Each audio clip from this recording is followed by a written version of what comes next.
Summer's wrapping up. Let's chat about the TCG market and see where we are on all the games that I cover.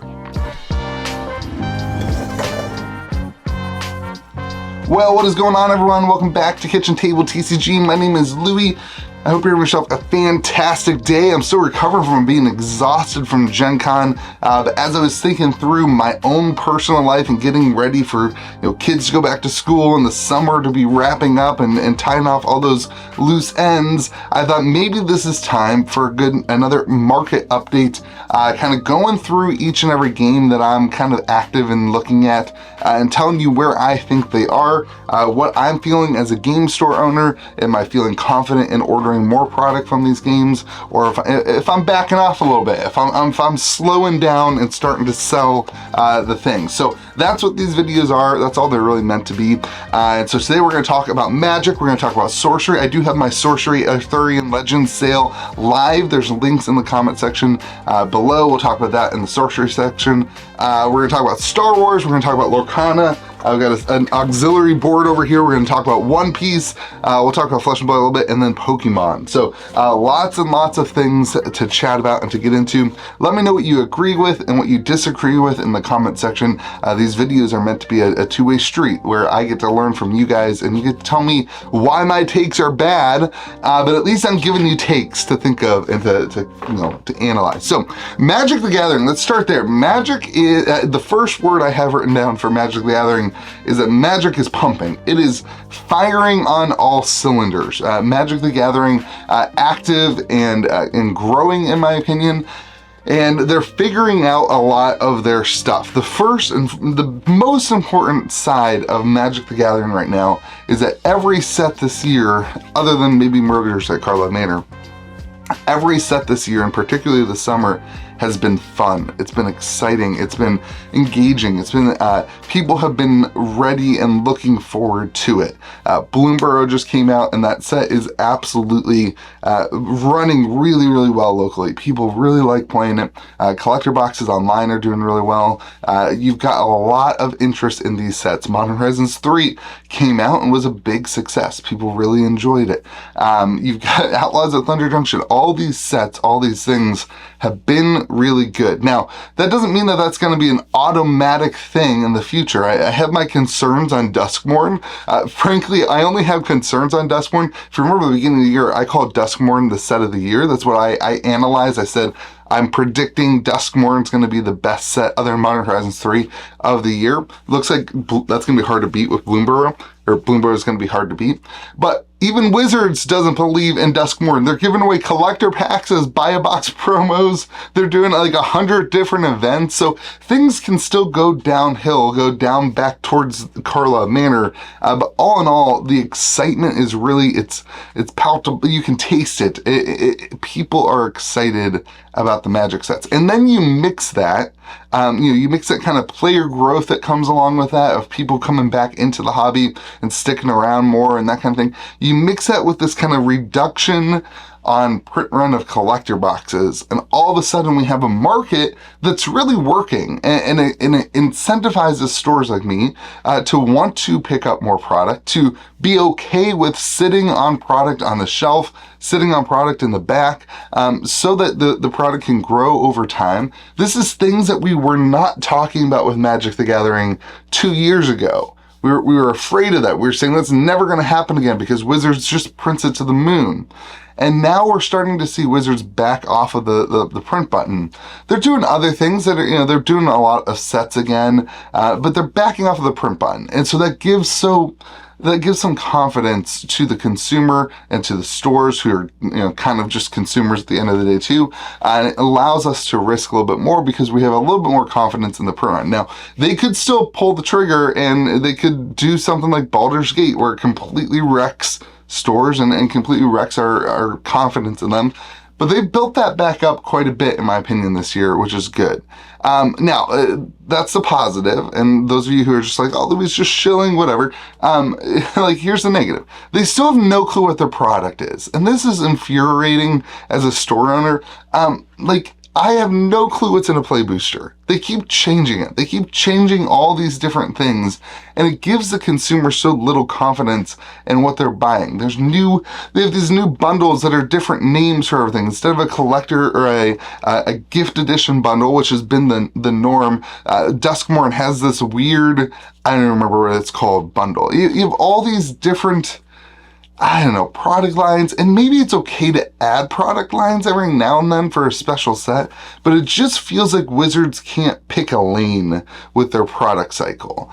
And that's frustrating as a consumer, I'm sure. I see customers like frustrated because they're like, what's in a play booster now? Is there a list slot? Is there a special guest slot? Is there some sort of auxiliary slot? Can I get the commander cards in there?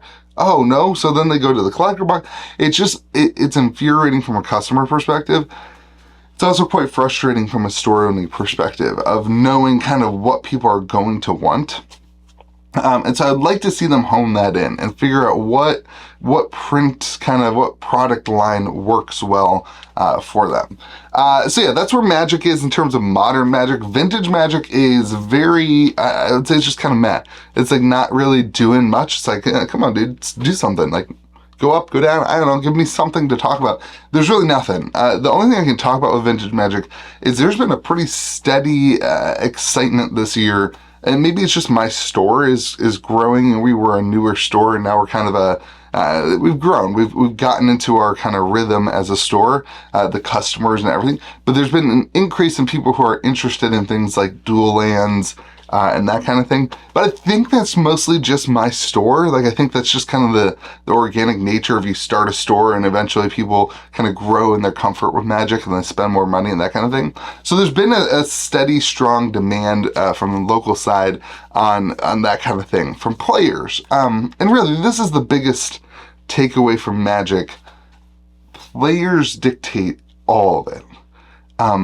Magic the Gathering, even like at Gen Con this week, when we went to Gen Con, the promo wasn't at a booth. Magic didn't even have like a booth.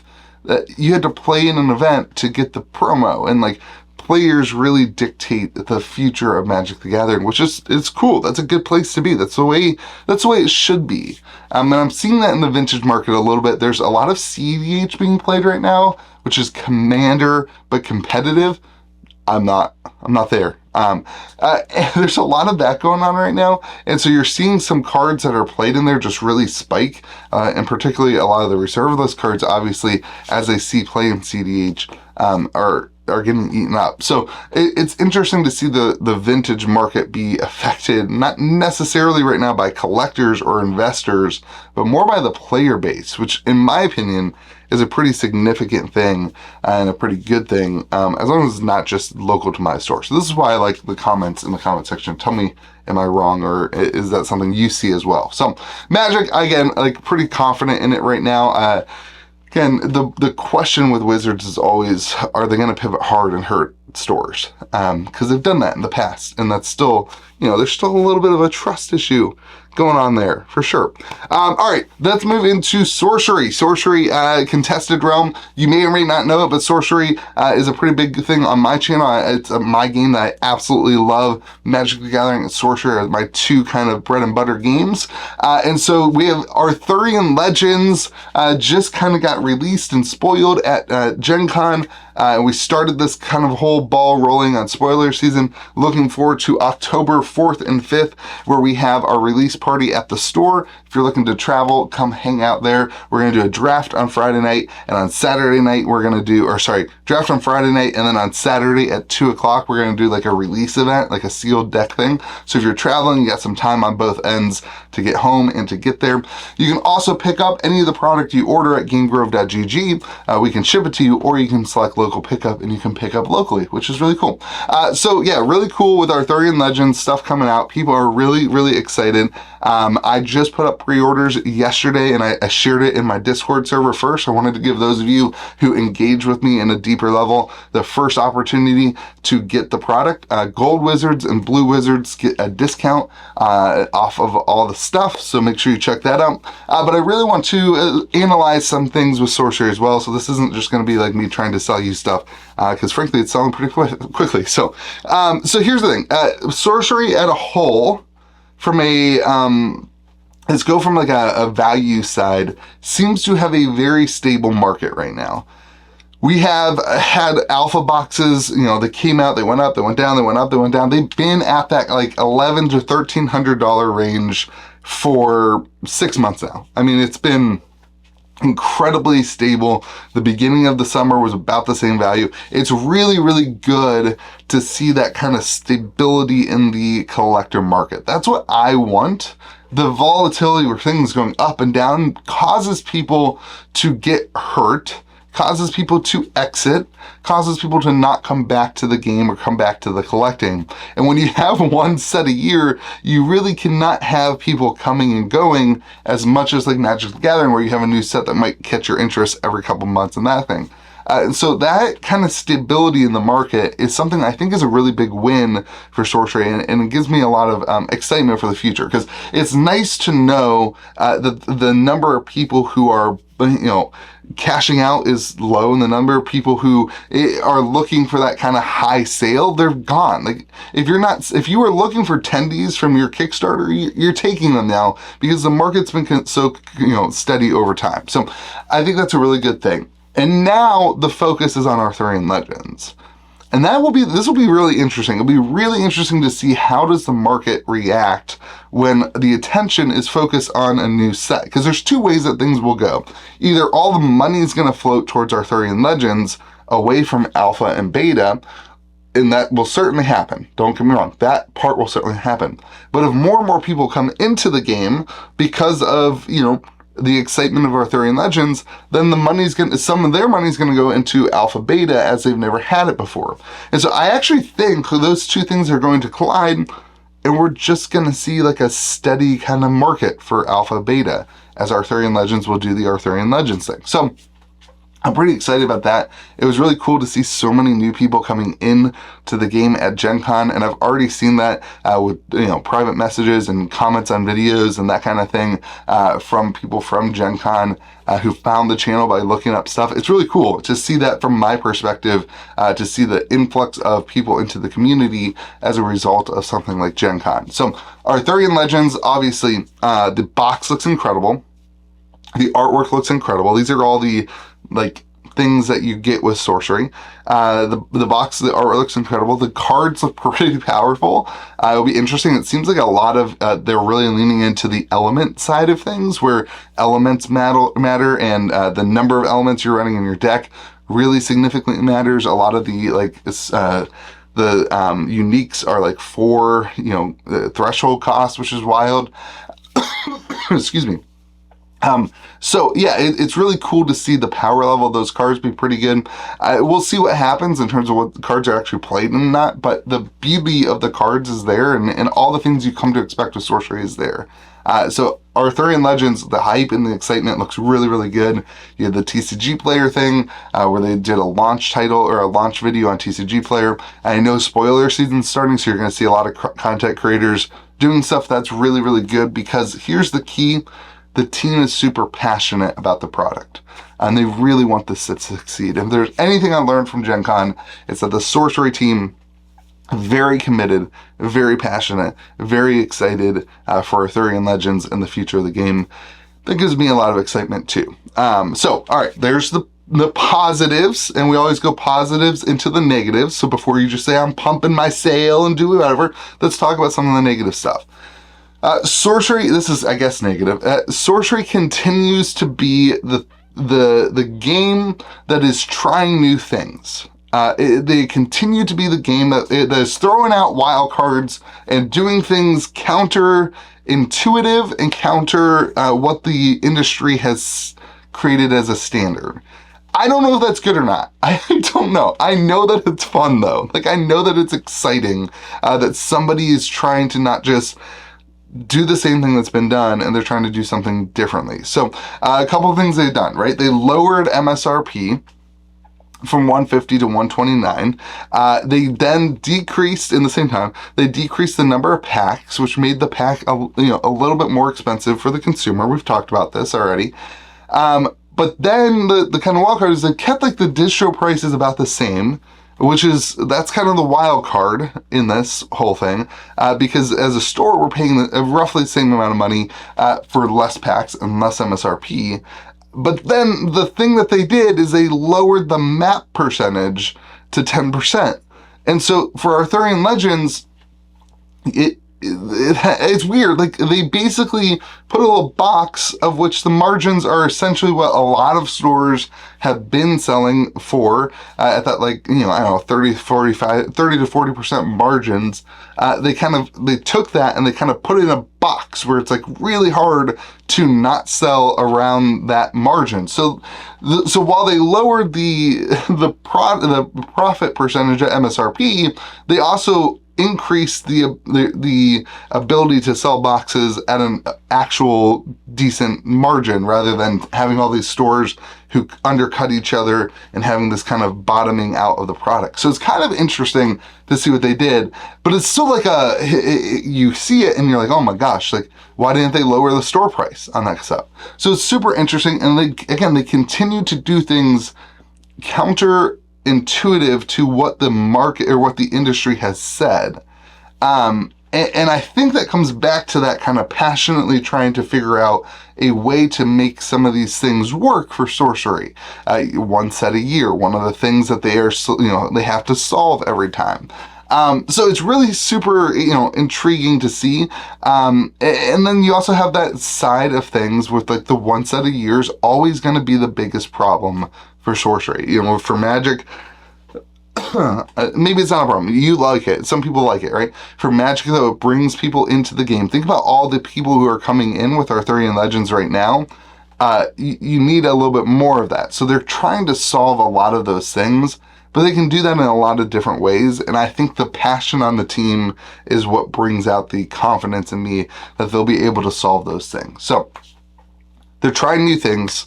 And if you're interested in trying new things, look at that segue, then you can go to gamegrove.gg and pick up the Arthurian Legends boxes and bundles. I'm doing a really cool bundle that has custom, so I took all the avatars from alpha and beta, and I had somebody do the kind of black and white design from my, this kind of black and white design that I did on my Magic stuff. I really like. It's kind of like a tattoo design. So it's a black card with white design on all 15 of the, or all, 19, I guess?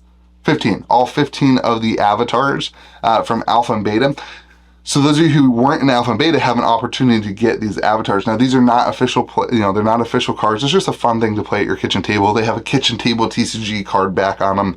It's just a cool thing. So they have the avatars. So those are going to be buy a box promos just from Game Grove. So if you buy a bundle, you can get one of the 4 elemental avatars, and then if you buy any boxes, you'll get one of the 11 avatars that are kind of in the set and that kind of thing from alpha or beta.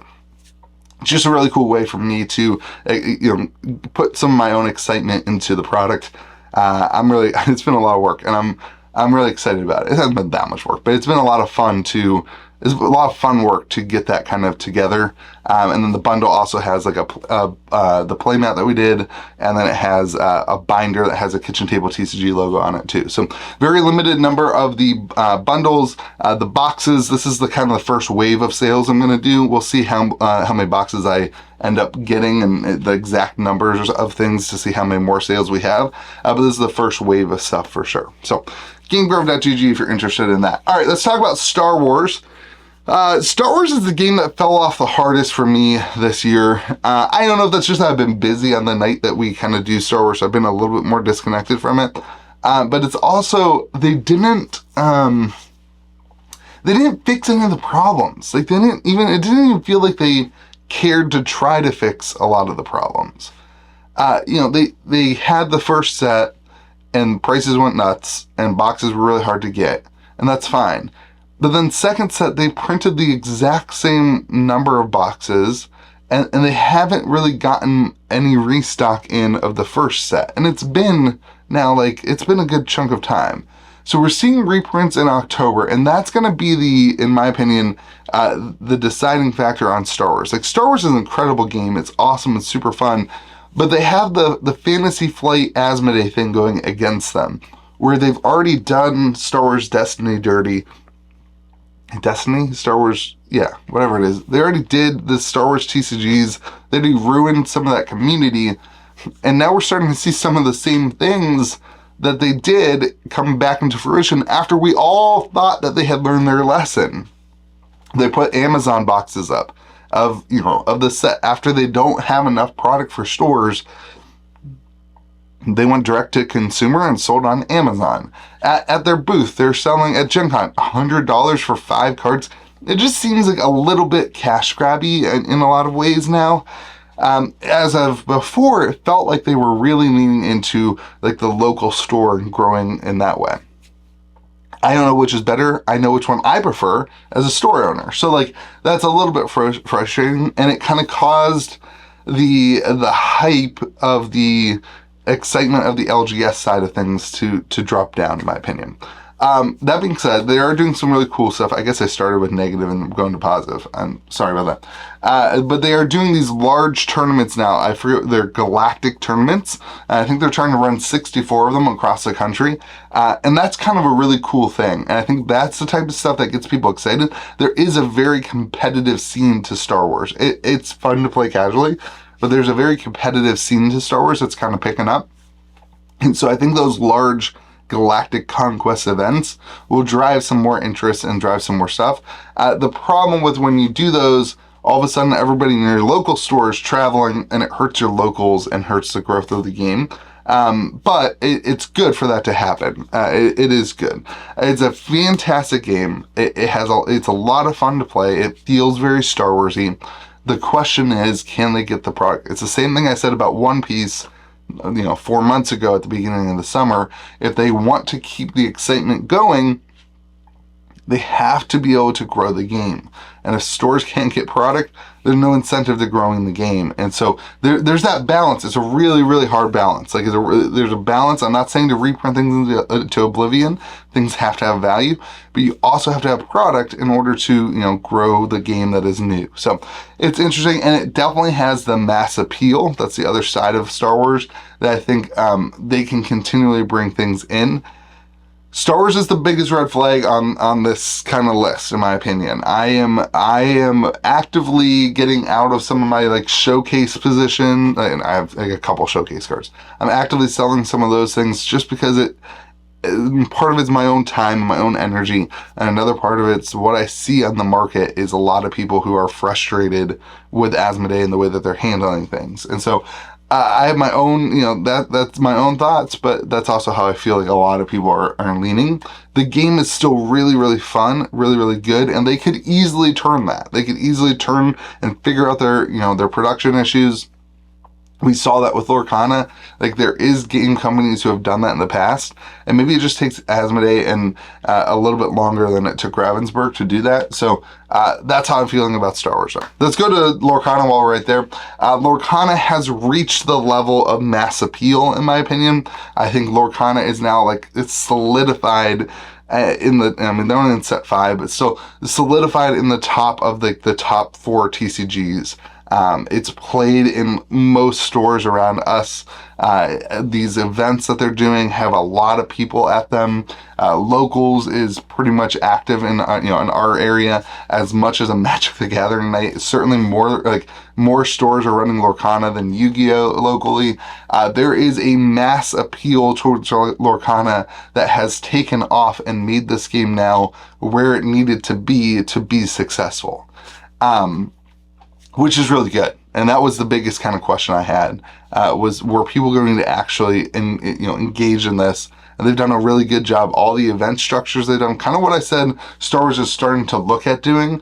All these championships that they're doing for the stores, it engages the player base, it excites them, and you're starting to see a really, really great community form around Lorcana. There's a lot of conversation between stores, a lot of interaction of individuals who meet each other at stores, and it's really good for the community, and you need that kind of mass appeal to make that happen.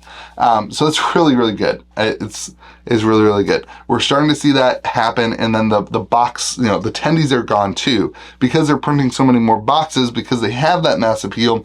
Those kind of free tendies, for those of you who don't actually care about the game, but you're just kind of flipping stuff, those are gone. And so it kind of creates a little dichotomy where you have to order less product because you don't want to get stuck. Whatever you order from distro, you're going to get. And there was a time when, I was like, yeah, if you want to give me 400 boxes of Chapter 1, heck yeah, I'll take it. You never got that. You got 3, right? And so now if I said, yeah, I'll take 400 boxes, I'm going to get 400 boxes of Shimmering Skies. I don't want 400 boxes of Shimmering Skies. So you're seeing that kind of tendies season go away. There's going to get stores who leave on that, and then there's going to be stores who thrive there. And like, I hope to be a store that really thrives there, where we can have, local play happening a lot. They burn through boxes, they do drafts, they do, all the different things. But the market has shifted, okay? It is moved. It is gone from the Pokemon kind of collector tendy group to now like it is a game like Magic the Gathering, run by the players, run by the excitement of the players. That's how the game's going to grow, which I think is what you want to see. Even if you're a collector, that's what you want to see happen to the game, as long as the company can manage print runs and that kind of thing. So here's the biggest question mark for Lorcana this year and next year is, do we see another Chapter 1 reprint? What do they do when they have 6, 7, 8 sets out? Do they end up just leaving one of the sets behind? Or will they continue to reprint it? If they leave first chapter behind, if they even come out with the notion that first chapter is done being printed, you're going to see a ton of influx of those collectors back into the market, because now all of a sudden there is money to be made and collections to be had and markets to kind of be involved in. And so that's a question mark. I don't even know what I would suggest them to do, to be honest. At some point, you can't keep every set printed in stock forever. It's just not feasible with the amount of product that you need to be able to make and do. But we'll see what happens. So I, for one, am really excited. My community is pretty excited to try to do set 6, a sealed pool where it's sets 1, 2, 3, 4, 5, 6. So I hope they provide the opportunity to do stuff like that. But we'll see what happens. That's kind of the red flags for Lorcana. All right, we're on the auxiliary thing. One Piece. One Piece feels a little bit like Sorcery in terms of the market. It seems like it's stabilizing a little bit. It's kind of a bad analogy because it couldn't be more different in the reason it's stabilizing, but whatever. One Piece, they had this big reprint where they reprinted OP1, OP2, OP3, a bunch of boxes, and the market kind of got slashed in half. But then the market has like completely balanced since then, which is really good. And those reprints were needed. Like, there was people who were really frustrated that they couldn't get cards and stuff to play. So like, it was needed. Now, I'm not sure the quantity was needed. I'm not sure what happened to a lot of those boxes, but I think at the end of the day, it was a decent thing. One Piece continues to be the fastest game on the market. And this is what One Piece has that the other games don't have. You can sit down and play a round of One Piece in like 20 to 30 minutes. And a lot of people really, really like that. And I think it's a really, really good win for the game. And so that's going to be a driving factor for the growth of the game. That's going to always be included. And then One Piece also has the IP that's just massive. The One Piece IP is absolutely massive. So the things with One Piece that it's always going to have that stuff. It's always going to drive. There's always going to be people who open the door and say, hey, you got any One Piece product? And I say, no, we're out. And then they just leave. Like, there's so much demand. That's the average One Piece customer. It's like, you got any One Piece? Nope. All right, bye. Like, that's what they are. Like, and so there's going to be this extreme demand for One Piece for a long time. The question marks for One Piece is, can they get the player base and the organized play stuff figured out? And like, I know they have a lot of large scale organized play, but on the ground level from an LGS, it is by far the most difficult game to run organized play software for. To run the events is incredibly frustrating, incredibly infuriating, and it's completely annoying. And so a lot of stores just won't do it. A lot of stores do not have time to figure out how to run an OP platform that is so convoluted and annoying that every time they use it, it's a headache. It's a lot like what Pokemon runs into too, to be honest. And they're fixing theirs. But the OP software, the One Piece organized play software, you have to schedule events months ahead of time. You can't edit the events after you schedule them. There's like a lot of just like hangups and quirks with it. It doesn't run very well. And that causes, in my opinion, stores to be like, all right, I'm just going to sell the product and not actually care about the community and the growth of the game. I know that because I felt that, and I almost did that. And instead I said, hey, Joey, you're in charge. You have to figure this out. Like, I can't do it. I don't have time for it. You have to figure this out and get this going and you know, figure out the OP software. But that type of thing is like the thing that I think a game company like Bandai needs to figure out if they want that mass appeal that Magic and Lorcana are getting to, and that kind of thing. So anyway, that might be like a really nitpicky thing, but honestly it's not, because you can just sell the boxes to anybody who walks in. So why do you care about organizing the game? So we have, you know, started to take boxes back and keep them for players. But the initial kind of story, I think, would just be, hey, it's selling anyway. Like, I don't care. All right.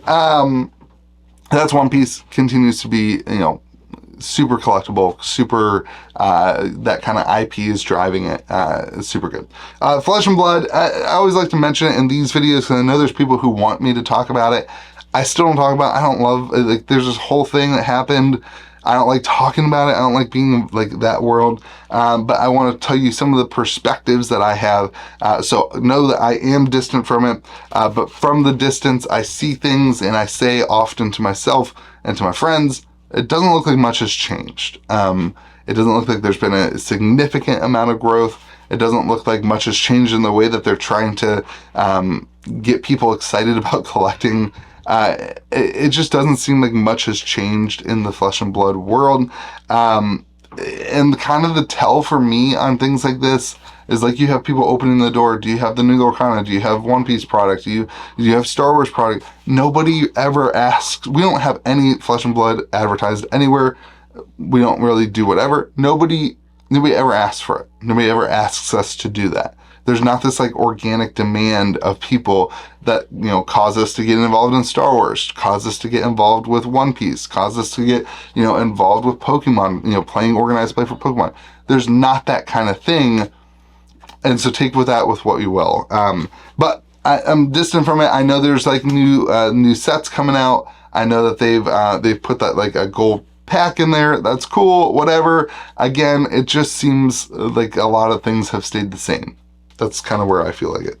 All right, finishing off with Pokemon. I don't get to talk about Pokemon much on the channel. I absolutely love collecting Pokemon, and maybe we'll do more of it on the channel. I don't know. Sometimes I like having things that I just do off the channel, and like it's just fun for me, and I don't have to worry about content side of it. But Pokemon's in a weird bubble thing right now, where like everyone's just focused on the fact that you can scan packs. You can CT scan everything. Pokemon is wild in this last year. From a store perspective, it felt like for a while nobody cared about anything. Like nobody was excited about any of the products. Nobody was buying boxes. Nobody was buying ETBs. And then all of a sudden a switch flipped, and now like people are back into it. And so I think Pokemon struggles more than any other game with the like timing of the seasons, where like everyone's busy and summer happens, and so people just kind of vanish, I guess. But now as school's getting back to order, I actually think Pokemon's going to have a really interesting 3 months where we're going to see a lot more people coming in to get Pokemon. The new sets were also pretty... like Twilight Masquerade was fantastic, but other than that, in this last couple months, the new sets were pretty mid. People weren't that excited about it. That's how I kind of feel about the new sets coming up after Twilight Masquerade, where like there's just not that much excitement to it. And it just doesn't seem like the advertisement and the interest is there. That being said, with Pokemon, the Scarlet and Violet supply is really drying up in terms of stores and volume online, and you're starting to see some singles go up. So like in Paldea Evolved, the Magikarp is now pretty expensive. And so those boxes are drifting upwards, and people are actually going back and excited to opening Scarlet and Violet, especially as Sword and Shield era becomes kind of obsolete and way too expensive. People are looking for other things to rip and to enjoy with their family, with their friends, by themselves. And so you're starting to see Scarlet and Violet become adopted. And that's going to be super interesting because there is a lot of Scarlet and Violet I know sitting on store shelves. It'll be interesting to see if that brings back some of that excitement.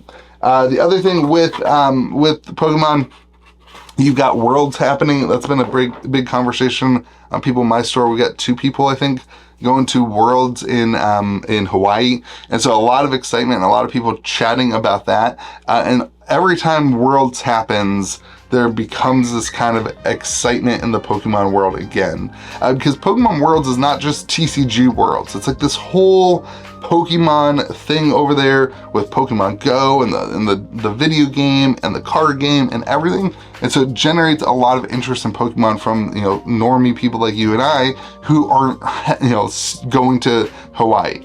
And so that is always a catalyst to excitement kind of at the end of August. So I'm hoping for that with Pokemon. But anyway, I still buy a bunch of Pokemon as a store. Pokemon is, like, in my opinion, the safest of TCG products for a store to buy.